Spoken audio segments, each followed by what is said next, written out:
Good evening and welcome to Success in the City. My name's Helen Webster and I'm with the lovely Sandra Scott, and our very interesting guest today is Steven Horton from Liverpool Hidden History.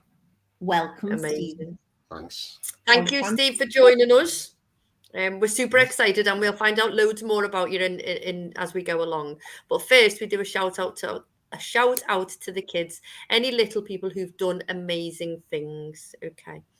I'm going to go first this week.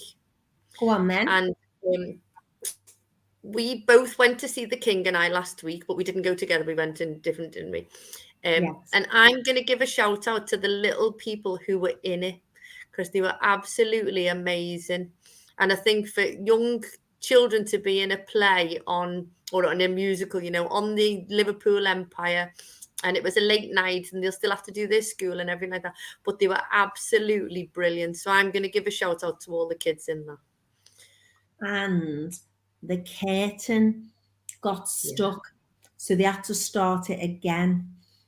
So that would have, I was thinking that they would have been a bit later as well, finishing than normal as well. But it was dead. But they were brilliant, weren't they? Yeah. They were just perfect. They were just, and some of them were quite tiny. I couldn't see the children very well, Stephen, because A, my glasses are going to be ready on Friday, thank God. B, because I was upstairs without the glasses, I was just like that. I couldn't actually see anyone's face at all. But it was a very good show. I think I'll give a shout out to the two little boys that came on my walk on Sunday. Oh. With the mum and dad. I mean, most people tend not to bring the kids along because they know they could be a burden, but they came along and only 5 or 6, but he was dead good. Walked the whole 2 miles and asked loads of questions. It was not lovely. Brilliant. Yeah, so I think I've got a future historian. Lovely. Lined up there. Perfect. Shout out to them. Well done. You got any little people you want to shout out to, Sam? But I often do give this girl a shout out. It's one of the girls I teach on a Tuesday because she's just lovely, Miley, and she was struggling a bit in Spanish at school, and she came top of the class just before Easter, just before the half term. So she said, guess what I got on 32? The temptation to say 32 was unbelievable, but time has taught me not to. Anyway, I said 29 and she went, 28. I said, that's excellent. So I was made up with a really good, clever girl. So well done, Miley. So I'm going to say good evening to Jan Railton. Jan Railton's listening and she says evening, ladies. So good evening to Jan. Okay, success this week for you personally, something amazing that's happened to you. Can be anything. Do you want to go, Sam? No, let Steve go first. Okay. Put me on the spot there. Sorry, I made a different tea than the norm.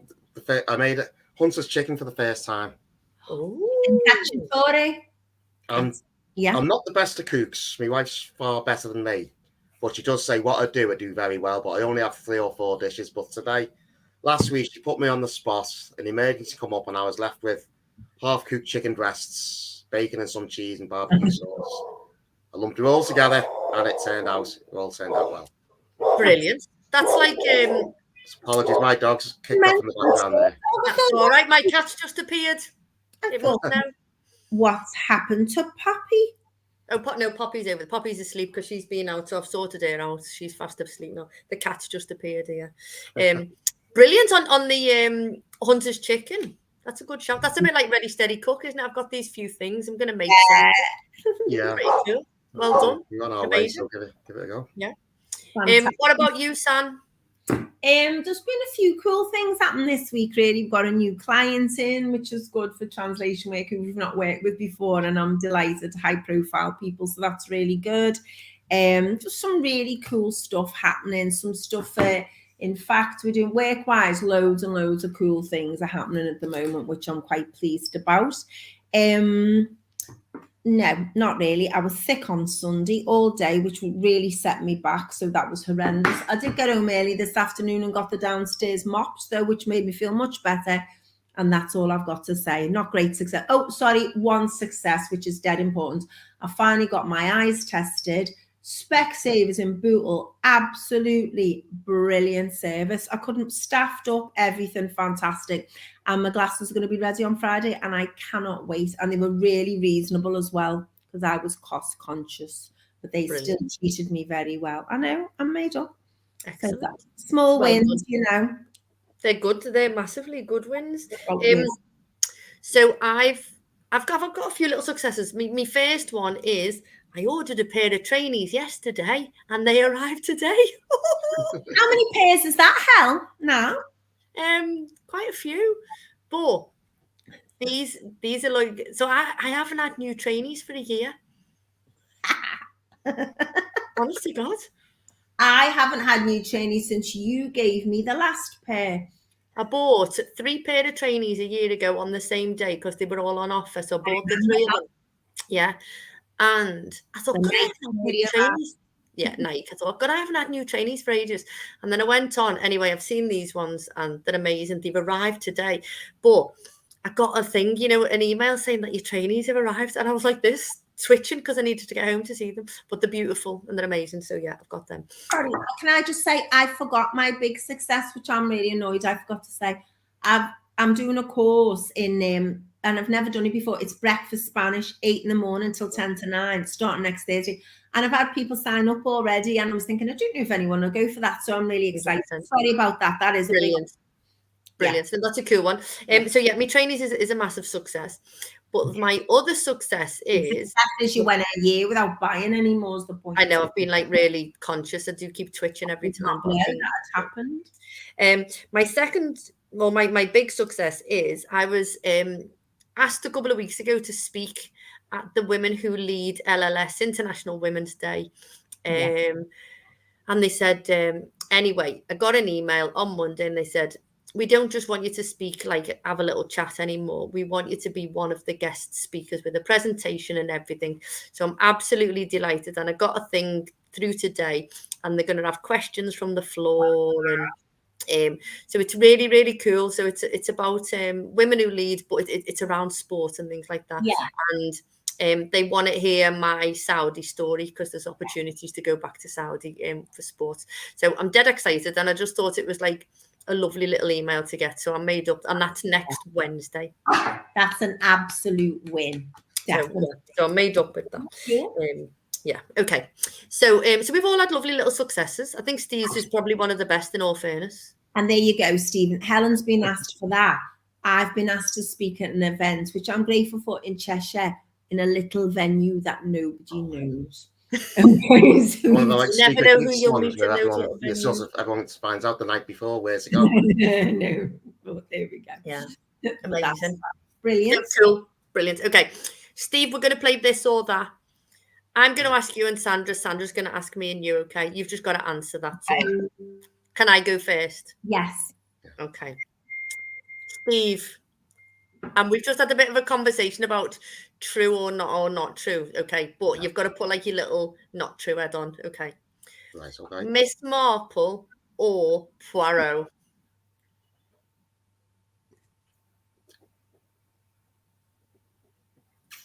He's had to think about that, hasn't he? No. I can't say me ours. I should have said Miss Marple, shouldn't I? But no, I'll go for Poirot.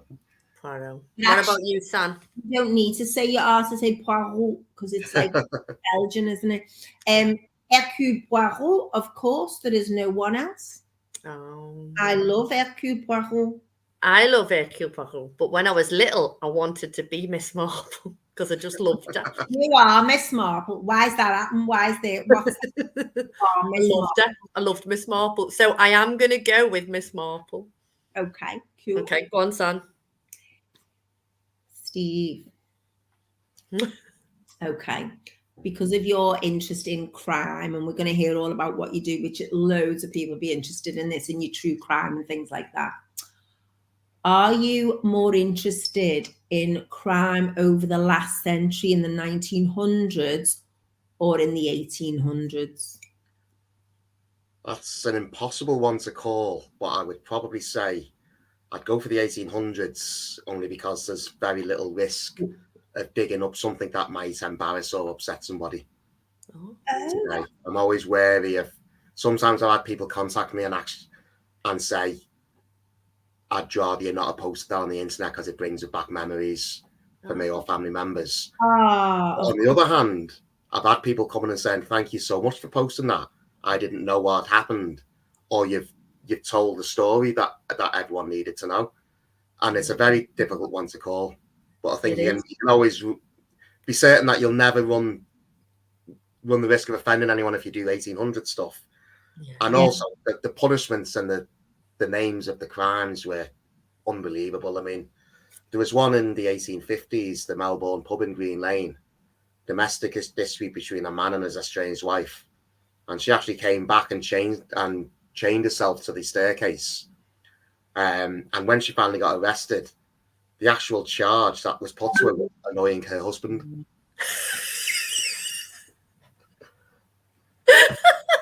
and she actually got 2 or 3 weeks in jail for that. Hang on.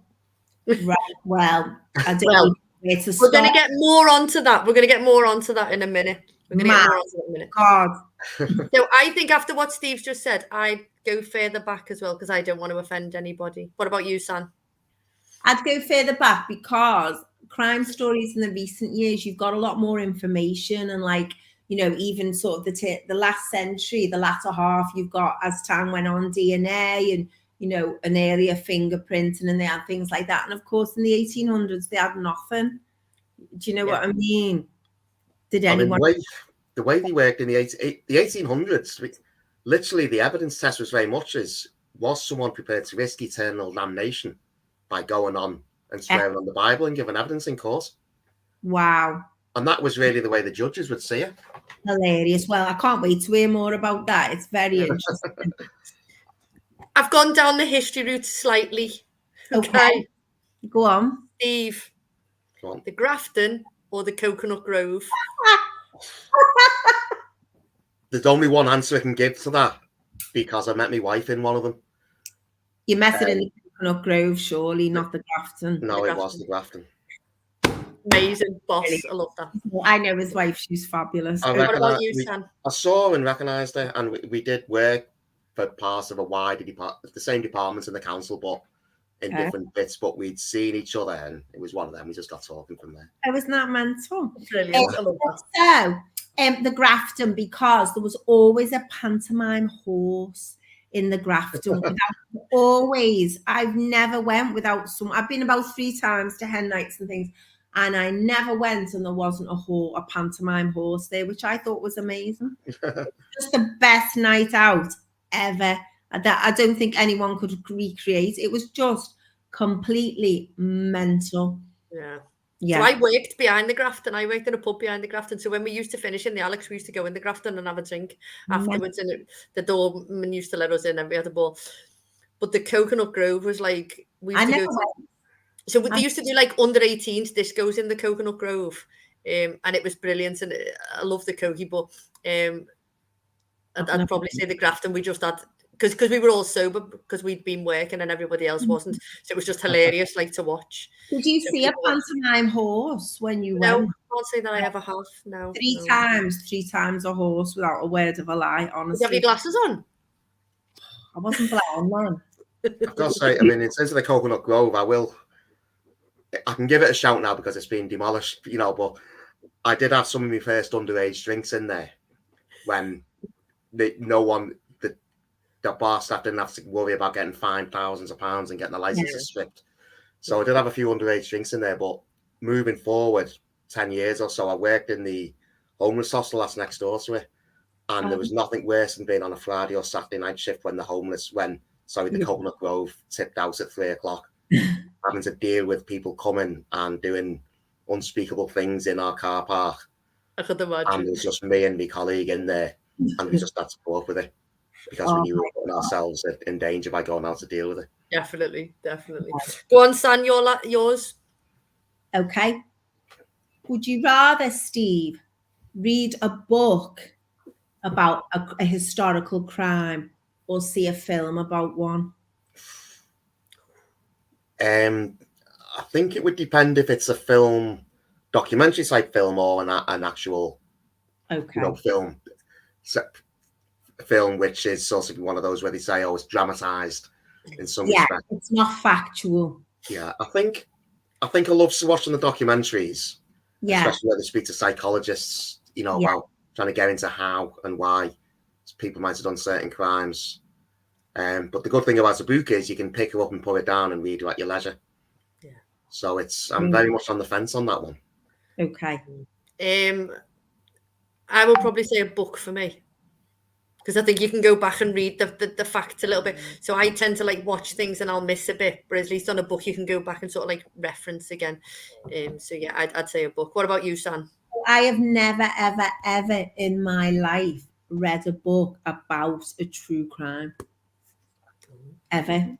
It's just something. So when I knew that you'd written books and everything, so now I'm quite interested. And when you know the author, we've got quite a few. There's so many authors in our city who've done really good stuff, all different topics as well. Yeah. You know, it makes you interested, and then you want to read them and everything. But it's just something I've never ever done at all. And I suppose I always think of the impact of the families and what people have been through, and the impact a really serious crime has on people. You know, that's the only thing. So I suppose I'd have to say film, because I haven't done the other, but I may well read the books now. Amazing. Okay, I'm going to ask Steve this one. Okay. When it comes to crime, do you prefer murder or just like a robbery type crime? So either sort of like a dead body in there or not? Definitely the murder type ones, or certainly a dead body one. Yeah, well, I'm not a great person for sort of TV watching anymore, really, but No. I never miss Death in Paradise when it's on. Oh, So yeah. Definitely a murder for me, or someone run over by a car, driven at high speed, things like that. To be fair, if it's a murder against someone robbed a loaf, the murder's a lot more interesting, isn't it? People can't be bothered with trivial things, you know. Yeah, but historically, though, like Steve was saying, some of the crimes were really trivial. So in Victorian times, for stealing some lemons or a loaf, you would have been in serious trouble for that. I mean, transportation wasn't uncommon for stealing certain items in the 1830s and 40s. Usually, if it was from, depending on who you took it from, certainly if you were to go on to, land of, the landed gentry's land and do poach some fish, even if you weren't doing it to feed your family. Yeah. You completely stuck 2 fingers up to the establishment there, and that'd be a transportation offence. Wow. Bad, isn't it?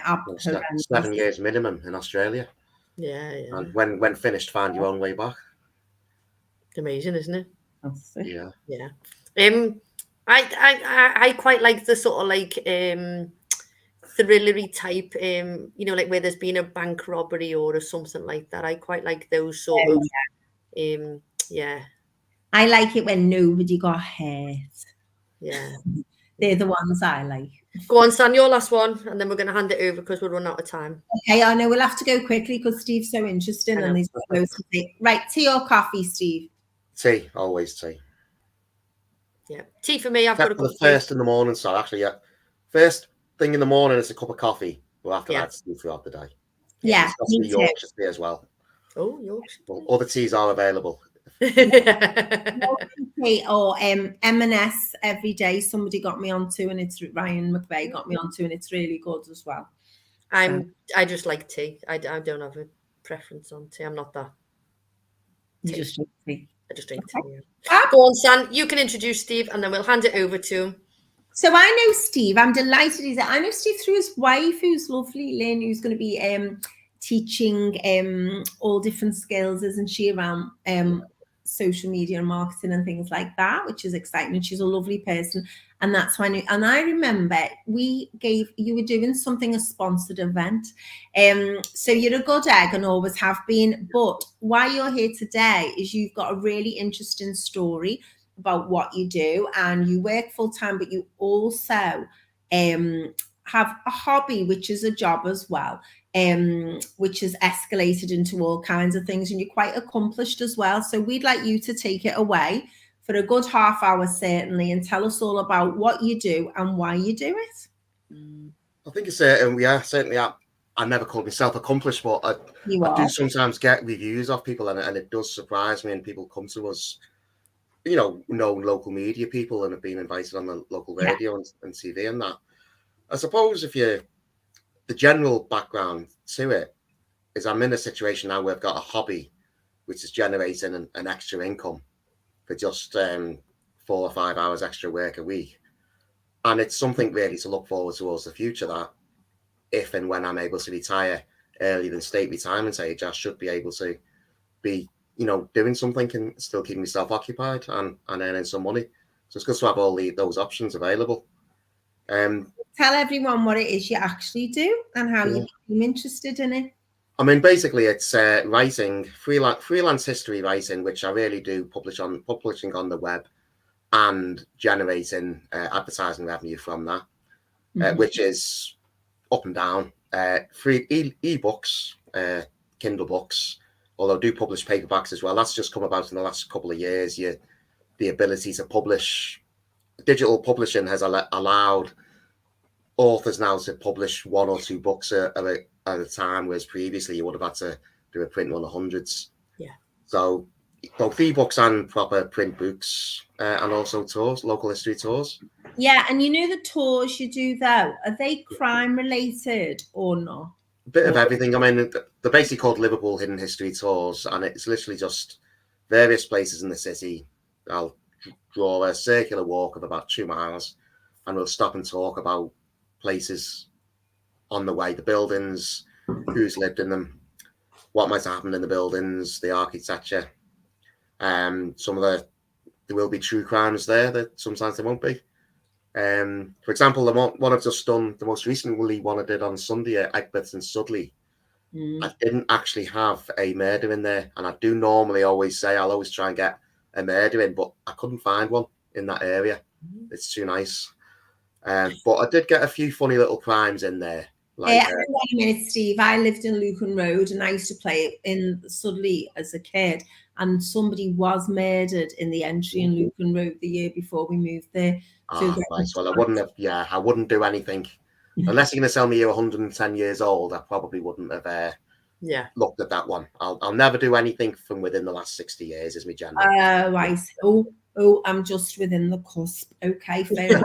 I was gutted because I was supposed to come on that walk. I was really sick all weekend, which was a pain, and it knocked me back. Hence me mopping the floor today is a success. And I was gutted I couldn't come because I was really looking forward to that, because I lived in that area for about 7 years, so I would have really liked to have done that one. I was disappointed. I think the most serious thing I could find that went on there was a fella who'd stolen someone's dog from one of the stately homes, and then he took it back the next day and said it ran after me and returning it, got a reward. And then the coachman actually said, "Hang on, I saw you pick her up and run off with it."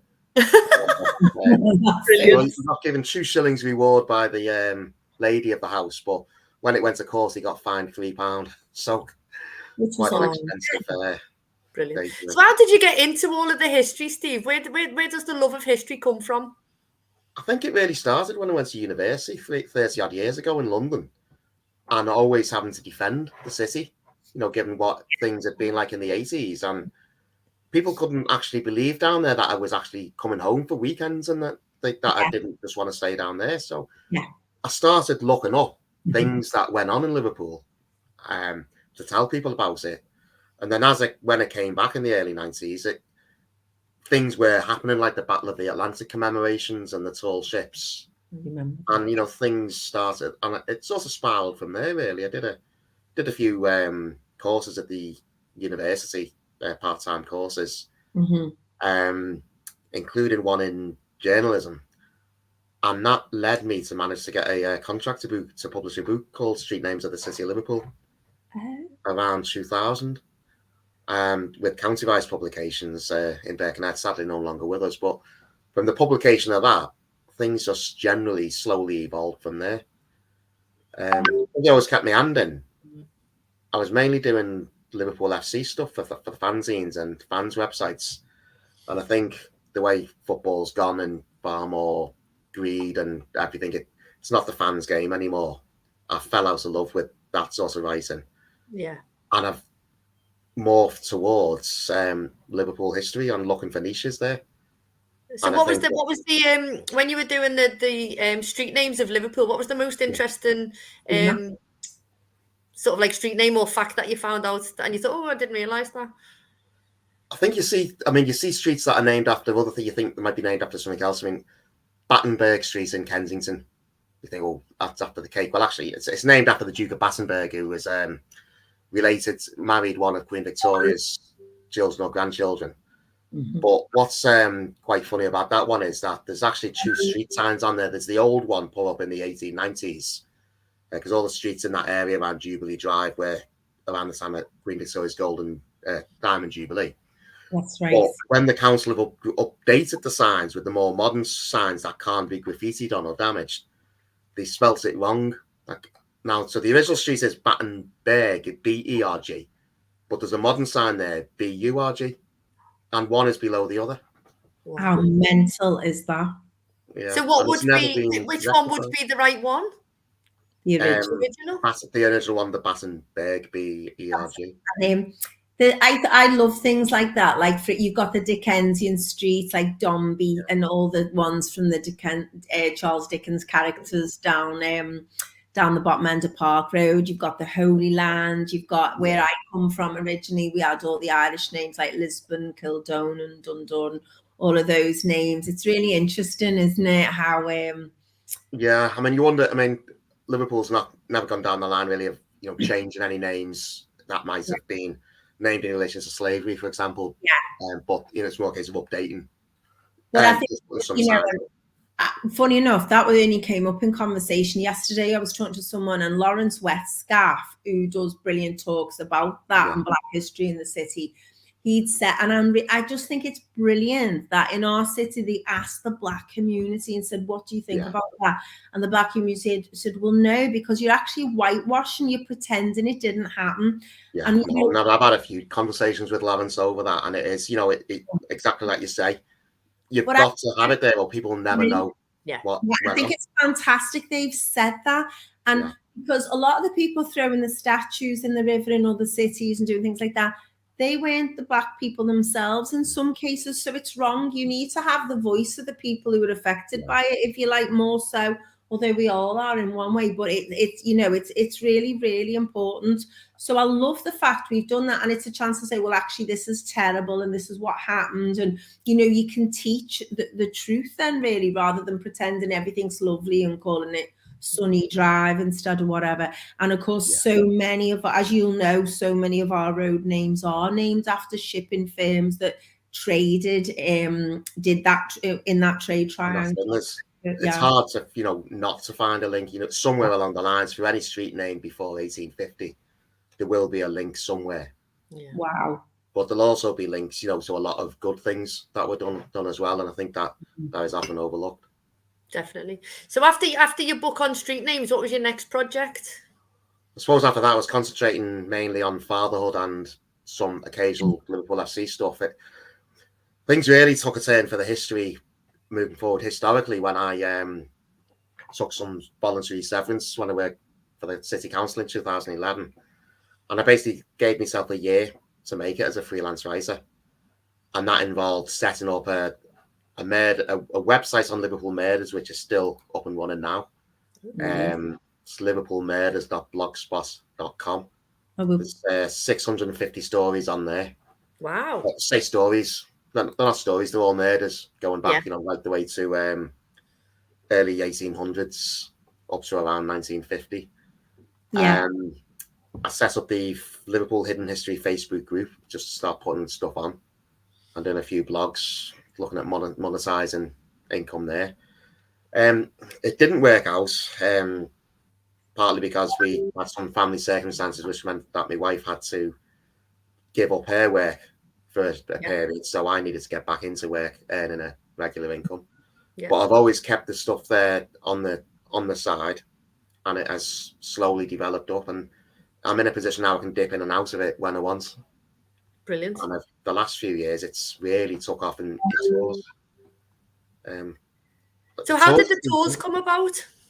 Basically, I think I'd obviously started looking at quite a few things. I did have this gory thing about walking around cemeteries and photographing the graves and looking at the backgrounds. And, it's phenomenal the different people you see in Toxteth, Anfield and Allerton cemeteries especially. But because I'm on the committees of the Friends of Toxteth and Allerton groups, I was offering to do tours for free, basically. Yeah. If people just put money in a bucket at the end of it, to go towards the, upkeep of what the friends group do, to buy equipment for litter picking and that. You touched on it before about the sponsored event I did.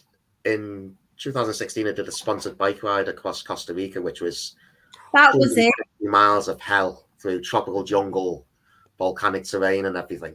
Amazing. And obviously we had to raise around £4,000 in sponsorship. I gave you a tenner. Did you? I couldn't thank everyone individually, but I basically loved it. I thought, well, okay, let's do a few tours and just pass the bucket round at the end. And that, in some respects, might have became the biggest single source of the money when I broke it all down. Amazing. So the year after, I thought, well, if people were willing to come and listen to me, I'll just see what happens if I charge £2 a tour. Yeah, people were turning up.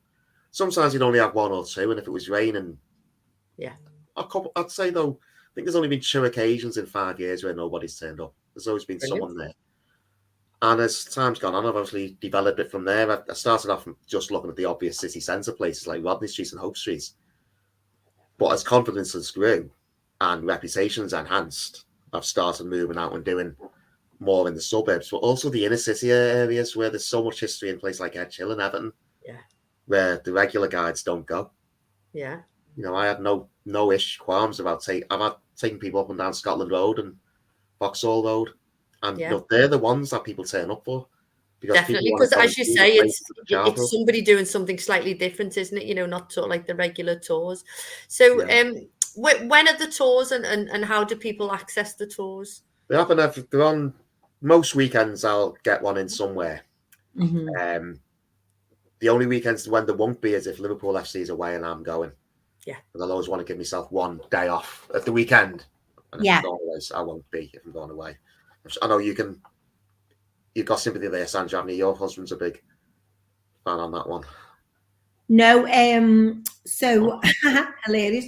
So my husband was an Evertonian, and we're no longer.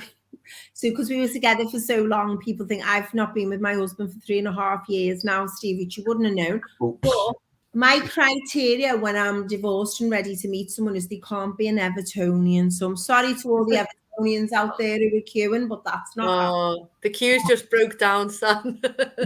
No, I've supported Liverpool my whole life. He hasn't. Yeah.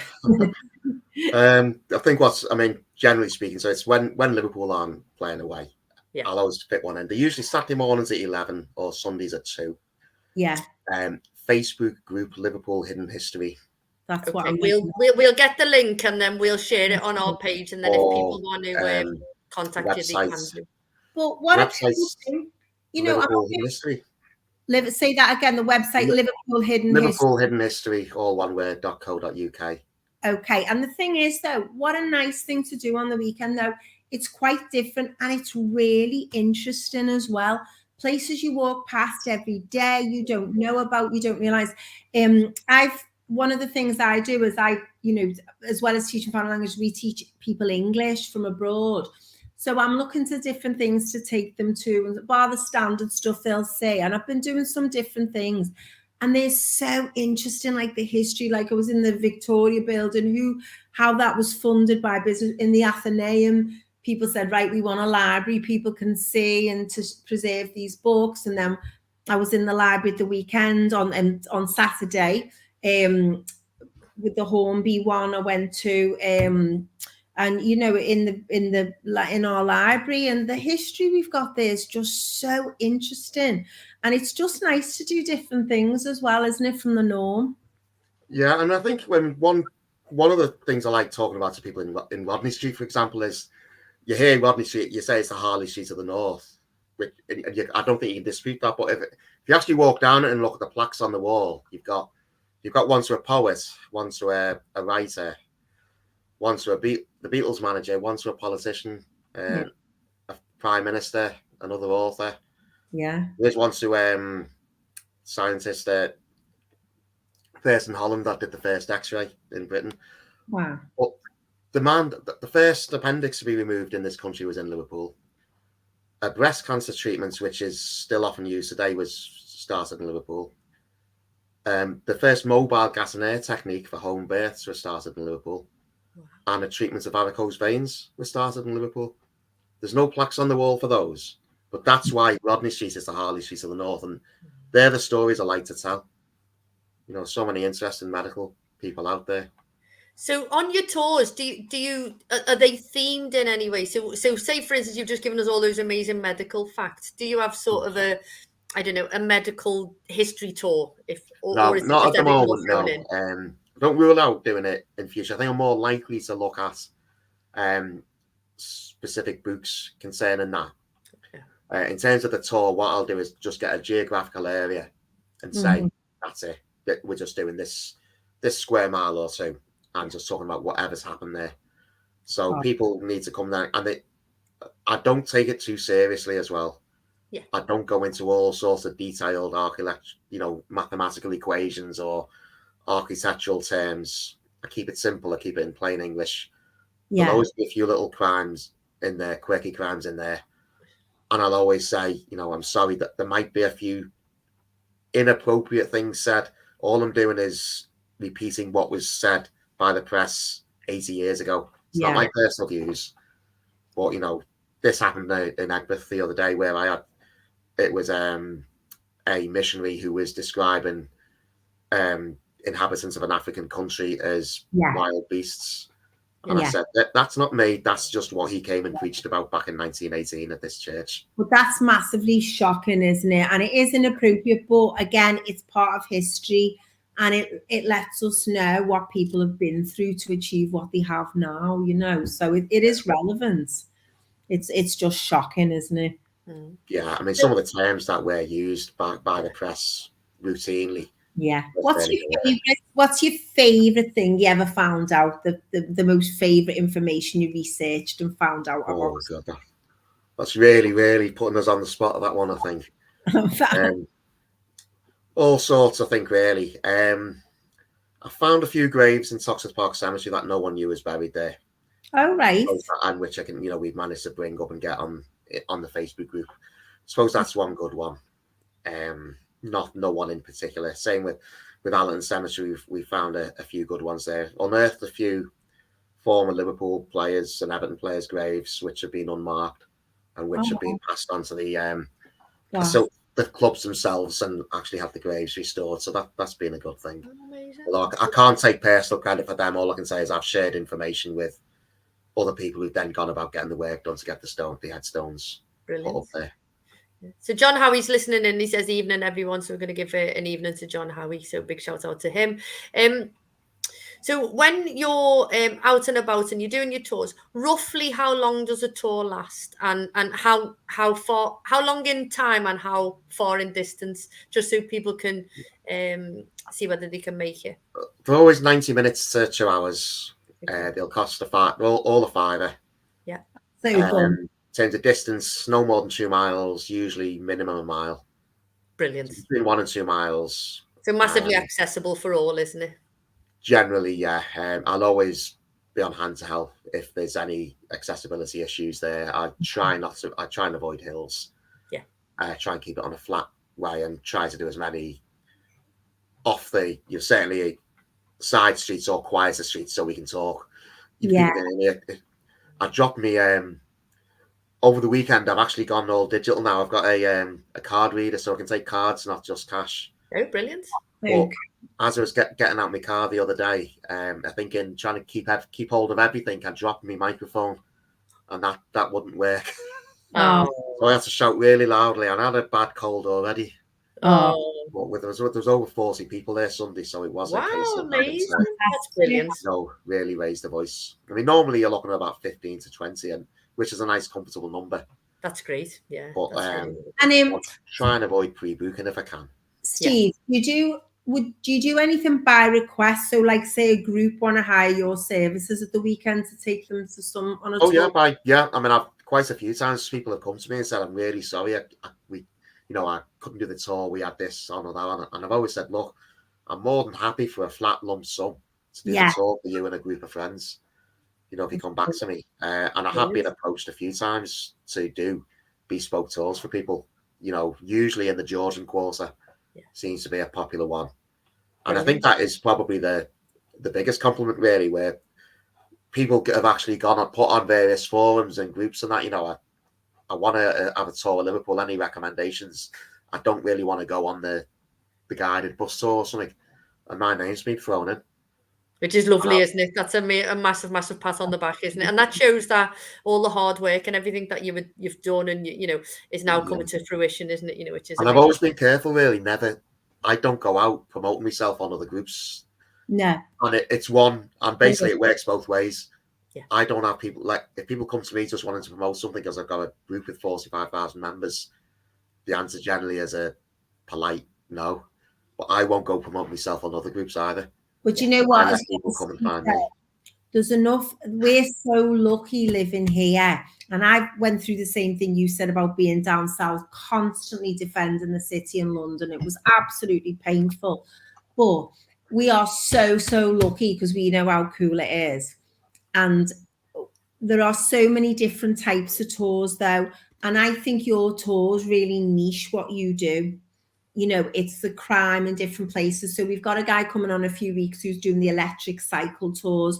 That's completely different. We've got someone else who does, I was talking to the other day, who does tours, a brewery tour on a bus. There's all different things. Yours is a walking tour. It's about crime. It's, there's another one where they do scary things. There's all different tours because there's so much here so it's great and it's brilliant. And what you're doing is massively interesting and it's very well researched as well because you are a historian academically, aren't you? That's what you did. So it's well rehearsed and researched and rehearsed and very factual. You were saying you just do factual things. So you know your stuff.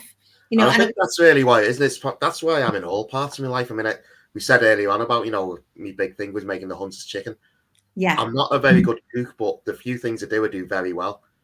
Yeah. It's the same in my day job. I won a national award a few years ago for being the best at what I do. Wow. In my day job. So when I do something, I do it to perfection. And someone who regularly comes on my tours, I was talking to them the other day and I said, I've still got bits to prepare for Sunday. I said, why? I said, you must, I said, I'm never satisfied. I'm always looking for something. Yeah. Mark Zuckerberg said you should be always embarrassed by your product. And it's true. You think, I could make it better. I could make it better. I could make it better. Because then you're still passionate about it. So just regarding your books then, so they all similar themes then as what you would find out on the tour, but obviously in a lot of depth about specific. Mainly crimes. I mean, I've got so many ideas going around in my head. But because of my wife's business, which has been getting wound down while she's been working full time, I've been helping with that really. Yeah.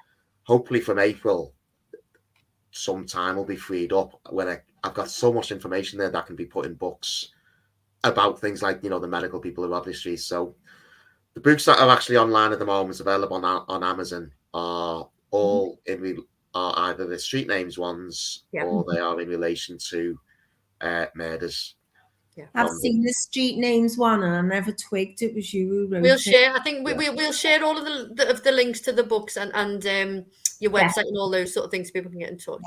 Yeah. How have you found? Have you had any real nuggets of information from the general public or somebody who's maybe come along and said, "Oh, that's good," and then gone on to research it, or they've helped you with your research? Oh yeah, no, quite a lot. Someone gave us a cracking stat the other day about where a famous singer lived, because I'd mentioned I was looking to do a tour in that area, and I wouldn't have twigged about it, and he's managed to throw that one in. So and people have always, there's quite a few times where someone often comes to me with little nuggets about Paul McCartney that people wouldn't necessarily know about. I've had a query today off someone about something which I won't go into the detail of it. I thought, what on earth is that? Then she told me and then said, just look this name up. So lo and behold, there it is, a cracking story behind it. So people do often come, to us with little bits and pieces, and you can then go away and find so much more. Yeah, definitely. Where are your so your tours, are they Liverpool city centre and around Liverpool, or do you go to Crosby, Bootle, around? More suburban. So yeah, I've done them as far south as Garston and as far north as Bootle. Okay. I'm hoping to do up. I'd like to go up and do Crosby, McGull, Prescott, Rainhill. Yeah. I think I'd probably draw the line of going over to the Wirral. I think the tunnel tolls will put people off there. But generally speaking, anywhere within the city, the core, the city urban area, really. I won't say just the city Liverpool, but it's also Liverpool and the urban areas of Knowsley and Sefton, and where I look at specifically. Got plenty of ideas this year. What I'm looking to do this year is every other tour I do will be a new one completely. Oh, brilliant. Quite a challenge with all the research. The thing is, it keeps my mind tested, and it also keeps me going and stops me wasting time doing other things. I bet you're a nightmare in a local pub quiz. Have you been? Depends whose team he's on. No, because I'm always hopeless when it comes to the general TV and pop music questions now. No, but you're good as a team member then, aren't you? Yeah. Yeah, with the right team. With the right team, yeah. He'll be me phone a friend for it when I'm on Who Wants to Be a Millionaire, and the millionaire question something to do with Liverpool history. I'll be like, oh yeah, I'll just ring Steve. I know we haven't got much time, but I just got a quick question. What type of history did you study when you went to uni originally? I suppose I didn't actually do history. Well, it was part of a module. I did applied social sciences. Oh yeah. So it was economic history we were doing. Oh, okay. So it's quite from what you do now. I did the European module, so yeah, we did a lot of European social and political history, especially the. I was there at the fall of the communism, so we did an awful lot on the background to the fall of the communist states. Yeah. Remember, we did a fair bit on the Spanish Civil War as well, which is the most interesting subject in the world, but that's another story. Did you, when you were growing up and you were in school, Steve, did you love history then, or when you were little, like in school, did you have like passions of? Funny enough, yeah, I remember being fascinated because we were involved in the project. Really showed me age now back in 1980 about the 40th, the Liverpool's centenary as a city. Yeah, we were involved in the big exhibition at Camp Hill, and our school did the Second World War, so it was interesting then to find out about gas masks and the air raids and everything. Okay. I went to that. My school went. I remember going to that in Camp Hill. Laughing then, Steve. Helen's uncle Ron, who's Helen's poor. Come on over, Steve. We won't brick up the tunnels. He's from Liverpool, but moved over there. And I was thinking that a lot of people in Wirral would go on a tour. It's not necessarily. Yeah, I suppose if it's building an audience over there. So my uncle Ron lives in Port Sunlight Village, and I bet you there's some really good things around Port Sunlight Village because it's quite an interesting place, and it's gorgeous to walk around as well, isn't it? And they do amazing tea and cake. And you've got the park as well in Rock Ferry. There's like you go through these gates and these beautiful old houses. A lot of them shipping owners that could look over the river. So there might be some interesting things there as well. Yeah, I mean, I've done quite a few of there are times when I've covered Wirral on the group because there are, inevitably places where someone's lived over there but worked in Liverpool. So I don't rule it out completely, but I think I just look, not necessarily comfort zones, but look at where I'm strongest and where I know that I'm going to be an authority. Fair enough. Other guides in Wirral, which I wouldn't want to necessarily challenge, if you see what I mean. Yeah, definitely. Yeah. Okay, that makes sense. Yeah, definitely. So, what's next then in the world of Steve Horton? More books. Definitely need to get some books out. I've also just I'm just doing a run of tours for a local community association as well, who have got some funding for educational tours in their area. Mm-hmm. And that was quite an honour to be asked to do that. And I think it doubled the audience from the first one. I think they had about 20 on the first one. There's about 40 yesterday. It's fantastic. Wow, amazing. That's been really useful as well. And as soon as I can, I'm really keen to come on one of these tours at the weekend because I think it's interesting and it's something different to do. And I think it's going to be very informative. I think the good thing is I get an awful lot of word of mouth people coming along. Yeah. And I've got a core group who come to most of them. But the amount of people who come asking me to do stuff or when are you going to do one here, I think, is really good. Yeah. And I'll always listen to honest criticism. You know, I mean, sometimes you do get. I mean, one person left me a review once saying that all that happened is we walked from building to building, and the guy read from his phone. I thought, how are you meant to do a walking tour without going on foot from one place to the other? But I did take on, and I've evolved over time. I did. I was thinking of the environment, and I was reading from my phone. But we found actually, if I go with proper notes, I engage better. And now I've got proper folders. I've got laminated photos of the people we're talking about, and I've even got a little name badge. Amazing. And I've now got my card machine as well. So don't. Yeah. So you're on fire now. It is like some people just like. I remember there being a review for Acorn Farm, and one of them put the paths were muddy. I was like, you're on a farm. Paths were muddy on a farm. I think it's worse when they do a review of somewhere. We've got friends who had a place, and he said the chips were cold, and he said we don't serve chips. It's Italian, and they didn't serve chips at all. Stuff like that. Some people just like to moan, don't they? So lots more tours, lots more books. Do you ever do any sort of like an audience with Steve, where you'd maybe be in a venue and do a talk, or are they always? Yeah, I've done. I am available, and I have been approached to do talks. Been to the Prescott History Group a few times. I done one in Waterloo once. I did a group of Cub Scouts in West Derby last year. I think that was the one that went down the worst. To be honest, they just didn't have the attention span. Yeah. But certainly, yeah, the talks to local history groups have been really well received, and have been invited back. Brilliant. And again, I'll bespoke them to the area. I'll say that my speciality is going to be quirky stories and true crime. But if there's anything particularly that they might want me to have a look at, then I can put something together. Amazing. Fabulous. So we'll share all your links and everything on our social media, and then people can get in touch that way. And if anybody gets in touch with Sandra and I, will signpost them over to you. Yeah, but amazing, brilliant, and we definitely go on. Sandra and I will definitely come on one of the tours. And the show's about ordinary people doing extraordinary things in the local area, and that's what you're doing, 100%. So well done to you. Oh, thanks for that. Brilliant. Okay. Red face moment. Anything slightly embarrassing that's happened this week? Yes, Helen. Oh, brilliant. I'm into dyeing stuff, like, and changing colours. So I was in John Lewis a few weeks ago, and they had some black dye reduced with a dial on. It was about £1, and I thought, I know, I'll put my jeans in or whatever.